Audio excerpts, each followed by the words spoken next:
아멘. 여러분, 오늘도 주 안에서 평안하셨습니까? 네, 이 예배를 통해 나와 함께 하시는 하나님, 나에게 힘 주시고 위로 주시는 하나님을 만나길 주의 이름으로 축복합니다. 최근 제가 시도 때도 없이 혼자 중얼거리는 찬양이 있는데요, 감사 위에 감사라는 찬양입니다. 지난번 설교에 이어서 이번에도 또 찬양을 여러분께 소개하고 있는데, 그러다 보면 아마 여러분 중 몇 분은 우리 목사님이 찬양을 참 좋아하는구나 라고 생각하실 수 있는데, 맞습니다. 제가 찬양을 참 좋아합니다. 이유는 아주 간단한데요, 우리가 마지막 날 하나님의 나라에가 하나님 앞에 섰을 때 우리가 그 하나님 앞에서 영원히 할 일이 무엇이겠습니까? 존귀하신 하나님을 높여드리고 그 하나님을 찬양하는 일일 것입니다. 그래서 이 땅에 사는 동안 부지런히 이 찬양의 삶을 살고자 애를 씁니다. 간절히 바라기는 우리 수유동 교회도 이 찬양의 은혜가 더욱 넘치길 간절히 소망합니다. 감사 위에 감사라는 찬양 가사가 너무 좋습니다. 이렇게 시작되는데요, 겸손히 올리는 나의 기도, 간구보다 감사를 드립니다. 응답하심도 거절하심도 기다리라 하심도 그저 감사. 도입부가 이제 이렇습니다. 너무 은혜가 되죠. 여러분, 간구보다 무엇을 더 하라고 이야기합니까? 감사를 더 하랍니다. 실제 생활 속에서는 이것이 결코 쉽지는 않죠. 우리가 기도할 때 주로 무엇을 많이 합니까? 간구를 많이 하죠. 필요한 것들이 많다 보니 하나님 이것도 필요합니다, 이것도 필요합니다, 응답해 주세요 라고 간구를 많이 합니다. 그런데 그 간구보다 감사를 더 드린다. 아랫줄에는 뭐라고 되어 있었냐면 거절하실 때도 감사한다 라고 되어 있습니다. 여러분, 하나님께서 노라고 하실 때 감사가 쉽게 됩니까? 마음이 좀 힘들어지죠. 좌절하죠. 때로는 하나님께 불평의 마음이 들기도 합니다. 그런데 하나님께서 거절하실 때도 하나님 감사합니다, 하나님의 또 다른 계획이 있으시겠죠, 더 선한 뜻인 줄 믿습니다, 이렇게 고백할 수 있다면 이분 참 신앙심이 남다르다라고 말할 수 있습니다. 사랑하는 성도 여러분, 우리 모두가 이렇게 살 수 있기를 소망합니다. 간구보다는 감사를 더 드리는 삶, 거절하셨을 때에도 감사합니다 라고 고백할 수 있는 삶을 사는 여러분과 제가 되기를 주의 이름으로 축복합니다. 이 찬양의 후반부 가사는 이렇습니다. 감사 위에 감사를 덮을 때 은혜 위에 은혜가 쌓이네, 모든 일에 감사, 모든 순간에 그리 아니하실지라도 감사. 이 가사 보면서 이 작사 작곡하신 분이 어떻게 이런 표현을 생각해냈지 참 감탄을 하게 되는데요, 감사 위에 감사를 덮으면 하나님의 은혜 위에 은혜가 내게 쌓인다라는 겁니다. 사랑하는 여러분, 우리 모두가 하나님 앞에 감사 위에 감사를 덮어서 하나님 주시는 은혜 위에 은혜가 내 삶에 쌓이는 놀라운 경험하기를 주의 이름으로 축복합니다. 여러분, 이 찬양 함께 후렴 부분만 함께 찬양해 보면 어떨까요? 네, 한번. 감사 위에 감사를 덮을 때 은혜 위에 은혜가 쌓이네, 모든 일에 감사, 모든 순간에 그리 아니하실지라도 감사 위에 감사를 덮을 때 은혜 위에 은혜가 쌓이네, 모든 일에 감사, 모든 순간에 그리 아니하실지라도 감사. 찬양 너무 좋죠? 이 시간 여러분 좌우 앞뒤에 계신 분들에게 한번 감사의 마음을 잔뜩 담아서 이렇게 인사하겠습니다. 감사합니다. 사랑합니다. 축복합니다.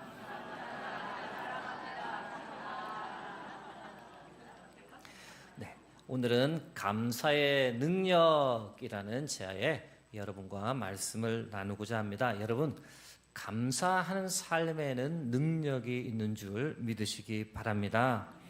여러분, 감사합니다 라는 말을 자주 하게 되면 또 여러분의 마음에 자꾸 감사한 생각들을 가득가득 채워 넣다 보면, 그리고 허락되신다면 감사의 일기를 쓸 수만 있다면 놀라운 감사의 능력을 체험하게 됩니다. 어떤 감사의 능력을 체험하게 될까요? 우리가 감사할 때 경험할 수 있는 감사의 능력 4가지를 이제부터 여러분과 함께 나누겠습니다. 첫 번째, 감사하면 몸이 건강해집니다. 잠언 4장 23절 말씀 합독합니다. 모든 지킬 만한 것 중에 더욱 내 마음을 지키라. 생명의 근원이 이에서 남이니라. 아멘. 여러분, 마음을 잘 지켜야 건강하게 장수할 수 있습니다. 마음의 평안함을 유지해야 되는데, 이 마음의 평안함을 잘 유지하기 위한 방법 중 중요한 것 하나가 무엇이냐? 평상시에 감사합니다, 고맙습니다 이런 말을 자꾸 하는 것이 좋습니다. 그래서 우리의 마음을 감사로 가득 채우다 보면 불평, 불만보다는 이 감사함으로 더 건강하게 오래 산다는 겁니다. 여러분, 여러분의 마음을 감사로 가득 채우시길 축복합니다. 미국 캘리포니아 주립대에서 실험을 하나 했다네요. 이 감사가 사람의 건강에 미치는 영향이 어떤지를 실험을 했답니다. 186명의 심부전증 환자를 대상으로 실험을 했는데, 심부전증이라 하면 잘 아시는 대로 심장의 기능이 약화되어서 좀 아픈, 건강이 좋지 못한 상태를 말합니다. 198명을 두 그룹으로 나누었습니다. 98명 두 그룹으로 나누고 그중 한 그룹에게만 8주 동안 감사일기를 이제 쓰게 한 거죠. 8주 후에 검사를 했더랬습니다. 두 그룹의 이 염증성 지표 지수, 염증이 얼마나 많은가, 요거를 한번 조사했더니 큰 차이가 났답니다.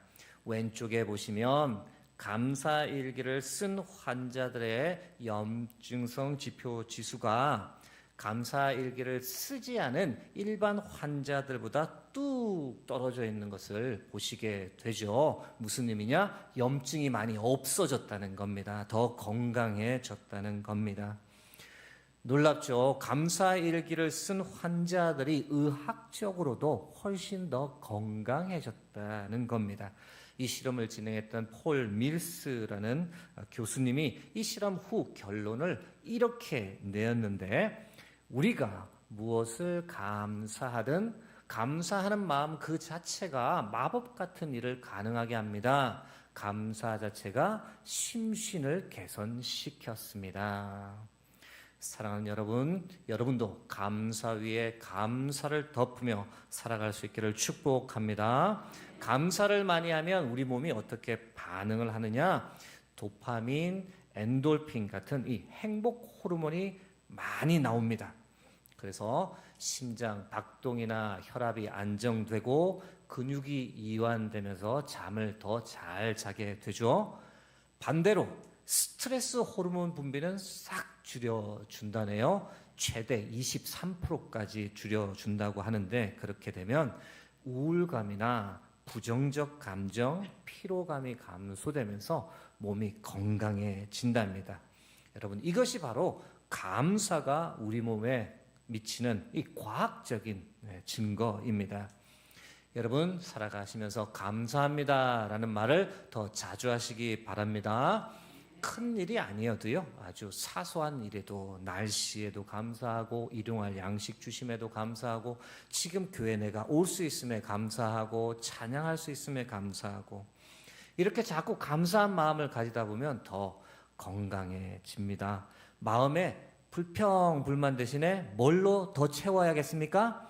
감사로 가득 채우시면 좋겠습니다. 하루 일과 마치고 잠자리 들기 전에 그날 감사했던 일, 감사했던 만남, 감사했던 사건을 적어도 2가지, 또 많으면 10가지 이렇게 자꾸 생각하다 보면 우리 마음 가운데 감사가 채워집니다. 아이, 그 사람이 나한테 그랬는데 막 이런 생각, 불평불만보다는 감사로 자꾸 채워가시기를 바랍니다. 감사일기 쓰는 것은 최고의 방법이랍니다. 그렇게 생각하셨던 것을 오히려 글로 이렇게 표현을 한번 해보시면 마음에 더 풍성하게 감사가 채워진다고 합니다. 사랑하는 성도 여러분, 우리의 몸을 건강하게 만드는 이 감사의 능력을 모두 다 체험하는 여러분과 제가 될 수 있길 주의 이름으로 축복합니다. 감사의 능력 2번째, 감사하면 행복해집니다. 디모데전서 4장 4절 말씀 합독합니다. 하나님께서 지으신 모든 것이 선함에 감사함으로 받으면 버릴 것이 없나니. 아멘. 질문 하나 드립니다. 여러분 살다 보면 뭔가 간절히 바라는 것이 하나 있으세요? 없으세요? 있죠. 이것만 이루어지면 너무 좋을 텐데, 이것만 된다면 너무 행복할 텐데 라고 하는 것이 살면서 늘 꼭 있습니다. 그것이 내 건강에 관한 문제이든, 가족의 건강에 관계된 것이든, 내 자녀들에 관한 것이든, 손주들에 관한 것이든, 또는 경제적인 여유에 관한 것이든, 이것만 응답되면, 이것만 이루어지면 너무 좋을 텐데. 그런데 여러분, 그렇게 간절히 바라는 것이 이루어지면 정말 행복할까요? 네, 정말 행복하지 않다고 답을 해주셔야 제가 잠깐 행복하죠. 잠깐 기쁘죠. 그러나 그 행복, 그 기쁨 오래 가지는 않습니다. 영원하지는 않습니다. 이유가 무엇일까요? 또 다른 바람이 또 올라옵니다. 사람 참 특이하죠. 이거 바라는 거 이루어지고 나면 그 다음 또 있어요. 우리가 이 땅을 사는 동안 우리의 바람은 끝이 없습니다. 계속 바라고. 그런 면에서 내가 바라던 것이 이루어졌을 때 하나님께 감사드리는 것은 어떤 면에서는 이 진정한 감사가 아니다라고 말씀드릴 수 있는데요. 그렇다면 진정한 감사가 무엇인가요? 진정한 감사를 우리가 어떻게 드릴 수 있는 것인가요? 여러분, 진정한 감사는 내가 원하던 것이 이루어졌을 때 드리는 감사가 아니라 지금 현재 내가 가지고 있는 모든 것에 감사할 때, 그때 우리가 하나님께 드릴 수 있는 것이 바로 진정한 감사입니다. 제가 유튜브 통해 찬양을 자주 듣는데요. 하루는 찬양만 듣는 것이 아니라 그 찬양 밑에 댓글 달린 것을 우연히 보게 되었습니다. 얼마나 은혜가 되든지 댓글에 뭐라고 쓰여 있었냐면 이렇게 쓰여 있었는데, 하나님, 제가 요새 많이 우울하고 자살 생각도 많이 했는데요. 생각해 보니까 가진 99%는 그냥 당연하게 여기고 못 가진 1% 때문에 그랬던 것 같아요. 하나님, 정말 죄송합니다. 앞으로는 가진 것에 감사하고 진심으로 고마워하면서 하루하루 열심히 살겠습니다. 하나님, 항상 제 곁에서 응원해 주세요.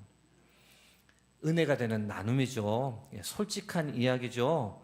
여러분, 가진 것에 감사하며 하나님께 나아갈 때 진정한 감사를 우리가 드릴 수 있는 줄로 믿습니다.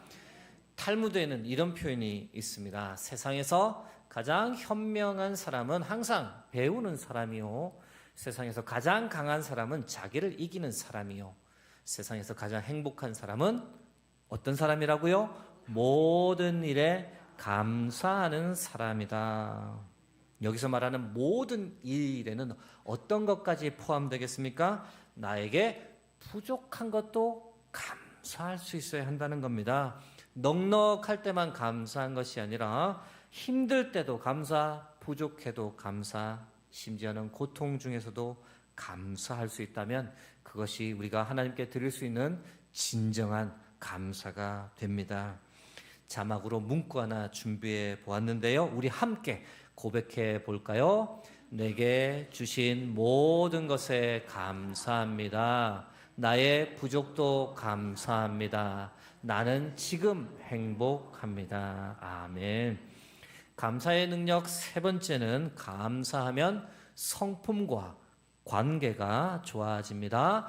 데살로니가전서 5장 16절에서 18절 말씀 합독합니다.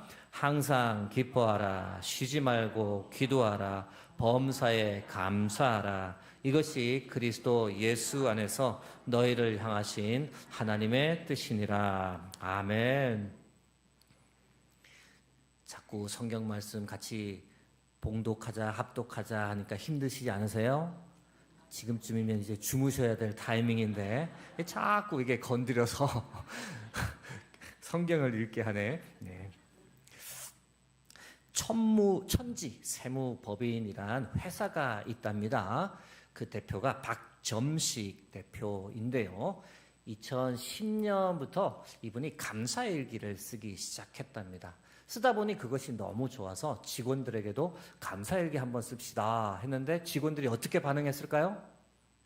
예, 좀 뚱하죠. 생뚱맞다라는 반응이죠. 그런데 어느 날 회사 워크숍에 갔었고 이 직원들이 스스로 우리도 사장님, 대표님처럼 감사일기를 한번 써봅시다 라고 결의를 한 거죠. 아마 대표님 좀 눈치를 봤겠죠. 그래서 직원들이 그 워크숍 이후에 감사일기를 쓰기 시작했습니다. 감사일기를 쓰기만 시작한 것이 아니라 인터넷에 이것을 올려놓았습니다. 그 감사일기의 일부를 인터넷에 올리면서 공유를 하기 시작을 한 거죠. 어떤 일이 일어났을까요? 그렇게 하기 전에는 이 직원들 사이에 관계가 썩 좋지는 않았습니다.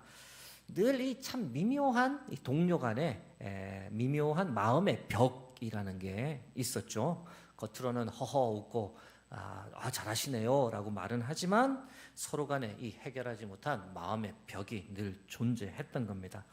그런데 감사일기를 썼다라고 말씀드렸고 그 일부를 인터넷에 공유하기 시작했다라고 했는데 그러면서 이 직원들 사이에 마음의 벽이 조금씩 무너지고 신뢰가 쌓이고 소통이 잘 되기 시작한 겁니다. 어떻게 그것이 가능했느냐? 직원들이 이제 아침에 출근합니다. 그리고 나서 자연스럽게 그 감사의 글을 공유하고 있는 사이트에 들어갑니다. 그리고 거기서 다른 사람이 올려놓은 감사의 글을 보게 되는 거죠. 그 감사의 글을 올린 분에 대해서 전에는 아무 관심이 없었습니다. 그런데 그 감사의 글을 읽다 보니 이분이 이런 생각을 하고 있구나. 이런 일이 있었구나. 그런데 이렇게 감사하고 있구나. 그걸 보면서 그 사람에 대한 관심을 가지게 되었다는 거예요. 어느 날은 또 그 사이트에 들어갔더니 멋쩍게 자기 자신에 대한 칭찬의 글, 감사의 글이 올려 있는 겁니다. 다른 사람이 올린 거죠. 누구누구에게 감사합니다. 어제 이러이러한 일이 있었는데 좀 도와주셔서 감사합니다. 이렇게 올린 거예요. 기분이 좋을까요? 안 좋을까요? 좋죠. 그리고 나면 자기도 그 칭찬해 준 사람에게 또 칭찬하고 싶죠. 좋은 말 해주고 싶죠. 그러려면 그 사람에 대해서 관심을 가지고 칭찬거리를 이렇게 찾는 거죠. 그리고는 그렇게 해서 칭찬을 또 올립니다. 여러분, 이렇게 서로 감사하다 보니 어떻게 되었을까? 이전에 미묘한 그 마음의 벽이 조금씩 허물어지고 직원들 간의 관계가 좋아졌다는 거예요. 고객에 대한 태도도 싹 바뀌고 심지어 매출도 크게 증가되었답니다. 세무법을 다루는 회사이다 보니 이 고객하고 직원의 마찰이 자주 있었습니다. 감사일기 쓰기 전에는 고객들이 컴플레인 할 수 있잖아요. 컴플레인 하면 이 직원들이 그래도 세무법에 대해서는 전문가들이라 대응이 늘 이랬던 거죠. 그건 고객님이 잘 몰라서 그러시는 겁니다. 이렇게 퉁명스럽게, 다소 기분 나쁘게 고객들의 반응했었죠. 여러분, 그러면 어떤 일이 이후에 일어납니까? 고객들이 바로 누구에게 전화를 합니까? 대표님한테 전화를 하는 거죠. 그리고 뭐라고 합니까? 아니, 직원들 교육을 어떻게 시켰길래 이렇게 기분 나쁘게 하느냐. 여러분 충분히 이해가 되시죠? 그러던 어느 날 이 박점식 대표님께서 우리 고객에 대한 감사도 한번 표현해 봅시다. 이렇게 제안을 했습니다. 고객에 대해서 감사할 게 있을까요? 없을까요? 처음에는 없죠. 생각만 해도 막 짜증이 나고 이게 모욕당했던 말들에 대한 상처가 올라오는데, 그럼에도 불구하고 억지로라도 쥐어짜서 고객에 대한 감사의 그 이야기들을 하나씩 짧은 문장으로 올리기 시작했는데, 처음에는 무척이나 힘들었는데 어느 지점까지 가게 되었느냐, 그 고객에 대한 감사의 글들을 모아서 감사 편지를 써서 고객님한테 이렇게 그 배달까지 해주는 그 지점까지 갔던 겁니다. 고객님 기분이 어땠을까요? 좋죠. 자기 칭찬하는 글인데. 그 이후로 직원들의 태도가 조금 바뀌었습니다. 불평불만하시면 죄송합니다. 고객님 더 열심히 하겠습니다. 다음에는 그런 일 없도록 조처하겠습니다. 이렇게 반응이 나오고, 그러다 보니 이 고객님들 사이에 소문이 난 거죠. 뭐라고요? 천무세무법인 직원들은 참 긍정적이고 일을 잘한다. 이렇게 소문이 난 겁니다. 당연히 거래처도 늘고 급성장하고 매출도 올라가고. 사랑하는 성도 여러분, 감사합니다라고 말을 하는 사람을 싫어하는 경우는 없습니다. 감사합니다라는 말을 자주 하는 사람에게는 반드시 그 감사의 보답이 오게 되어 있습니다. 여러분, 감사합니다라는 말을 더 자주 하시길, 여러분 마음에 늘 감사로 더 채워가시길, 여건이 되시면 감사일기도 써보면서 이 우리의 성품, 우리의 관계도 더 좋게 하는 이 감사의 세 번째 능력도 여러분께서 꼭 경험하시길 주의 이름으로 축복합니다. 감사의 능력 넷째, 감사하면 하나님께 영광이 됩니다. 세 개 하고는 끝나야 되는데 이제 또 네 개째로 이어집니다. 괜찮으세요? 살짝 당황하셨죠? 네 번째가 우리에게 가장 중요한 포인트이기 때문에 나누고자 합니다. 시편 50편 23절 말씀 합독합니다. 감사로 제사를 드리는 자가 나를 영화롭게 하나니 그의 행위를 옳게 하는 자에게 내가 하나님의 구원을 보이리라. 아멘. 여러분, 웨스트민스터 소요리 문답이라는 조그만 책자 혹시 기억나십니까?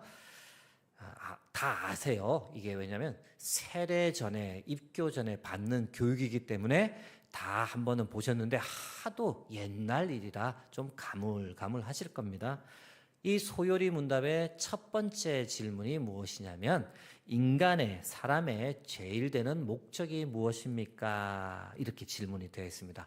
답이 바로 밑에 달려 있는데, 사람의 제일 되는 목적은 하나님을 영화롭게 하고 그 하나님을 영원토록 즐거워하는 것이다. 이렇게 되어 있습니다.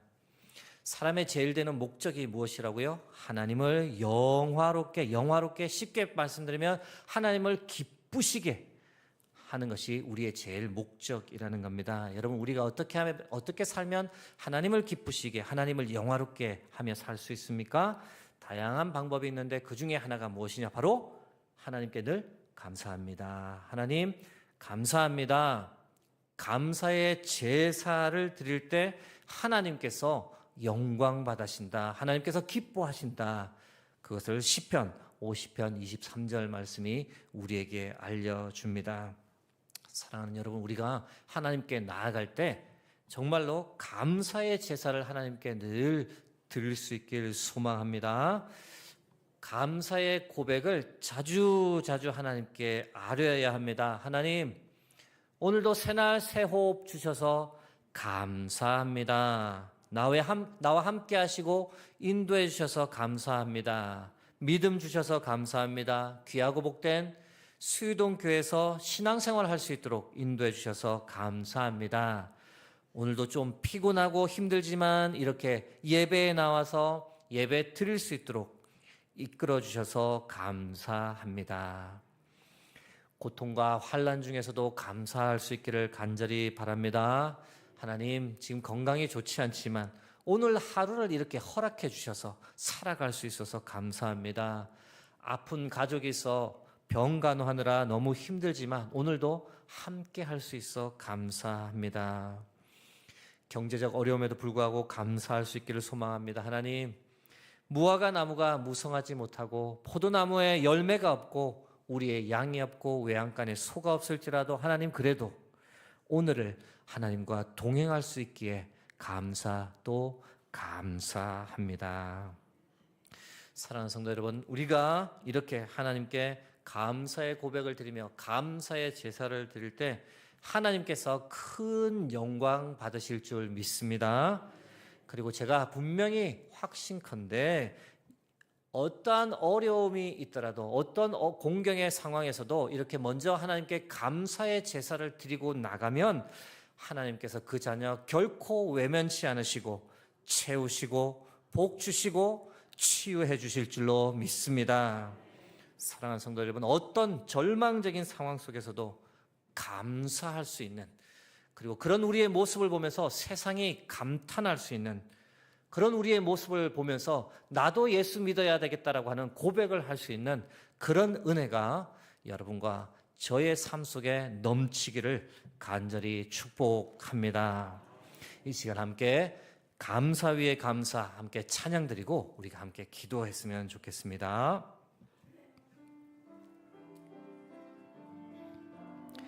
겸손히 올리는 나의 기도, 겸손히 올리는 나의 기도, 간구보다 감사를 드립니다. 응답하심도 거절하심도 기다리라 하심도 그저 감사. 간절히 올리는 나의 기도, 간절히 올리는 나의 기도, 간구보다 감사를 드립니다. 기쁜 날에도 고통 중에도 주가 일하심을 믿으며 감사 위에 감사를, 감사 위에 감사를 덮을 때 은혜 위에 은혜가 쌓이네. 모든 일에 감사, 모든 순간에 그리 아니하실지라도 감사 위에 감사를, 감사 위에 감사를 덮을 때 은혜 위에 은혜가 쌓이네. 모든 일에 감사, 모든 순간에 그리 아니하실지라도 감사. 이 시간 우리가 함께 합심해서 기도하면 어떨까요? 감사의 기도 한번 올려드리기 원합니다. 예수 믿고 귀한 교회에서 신앙생활 할 수 있음에 감사합니다. 지금 내 모습 이대로 받으시는 주님 계시기에 감사합니다. 내게 주신 모든 것에 감사, 나의 부족함도 감사하며 감사로 제사를 하나님께 드리며 하나님을 영화롭게 하는 인생 되게 해달라고, 어떤 환난이 와도 감사로 넉넉히 승리하며 살게 해달라고 이 시간 합심하여 함께 기도하겠습니다. 기도합니다.